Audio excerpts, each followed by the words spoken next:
Individual houses, విల్లాలు అట్లాంటివన్నీ కట్టి ఇస్తామంటూ స్థలము చూపించి ఆ పైన రిజిస్ట్రేషను ప్లాన్ చేసి దాంట్లో కట్టిస్తామంటూ కోట్లకి కోట్ల రూపాయలు డబ్బులు అడ్వాన్స్గా తీసుకుని ఆ పైన ఎగ్గొట్టినటువంటి ఉదంతంలో ఇప్పటికే సిసిఎస్ పోలీసులు అదుపులోకి తీసుకుని విచారిస్తున్నటువంటి సాహితీ ఇన్ఫ్రా ఎండి లక్ష్మీనారాయణ ఇప్పుడు ఈడీ అదుపులోకి వెళ్ళారు.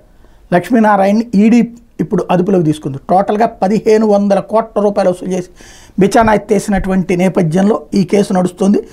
రియల్ ఎస్టేట్ పేరుతో వేలాది మంది మోసం చేశారన్నటువంటి అంశం మీదనే ఈ విచారణ. ఫ్రీ లాంచ్ ఆఫర్ పేరుతో హైదరాబాద్లో సుమారు 3000 మంది దగ్గర నుంచి కోట్ల రూపాయలు వసూలు చేశారు. బాధితులు ఇచ్చినటువంటి ఫిర్యాదుతో హైదరాబాద్ సిసిఎస్లో కేసు నమోదు చేస్తే ఇప్పటికే 200 కోట్ల ఆస్తుల్ని అటాచ్ చేశారు సిసిఎస్ పోలీసులు.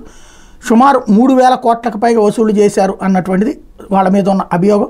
సాహితీ ఇన్ఫ్రా ఎండి లక్ష్మీనారాయణ పరారీలో ఉంటే గతంలో ఏపీలో కూడా సాహితీ ఇన్ఫ్రా యజమాని బోదాటి లక్ష్మీనారాయణ మీద కేసులు నమోదైన ఆస్తుల్ని అటాచ్ చేశారు. ఆంధ్రప్రదేశ్ పోలీసులు కూడా కోట్లలో మోసం జరిగినటువంటి నేపథ్యంలో అక్కడ సిసిఎస్ పోలీసులు, ఇక్కడ ఆంధ్రప్రదేశ్ పోలీసులు ఈ మొత్తం వ్యవహారం మీదన డబ్బులు మనీ లాండరింగ్ అయిందన్నటువంటి ఆరోపణల మీదన సాధారణంగా పోలీసులు చేస్తే ఎఫ్ఐఆర్ అంటారు, ఈడీ చేస్తే ఈసీఐఆర్ అంటారు. ఈసీఐఆర్ నమోదు చేసి లక్ష్మీనారాయణని అరెస్ట్ చేశారు. ఇప్పుడు తన నుండి వివరాలు సేకరిస్తోంది ఈడీ.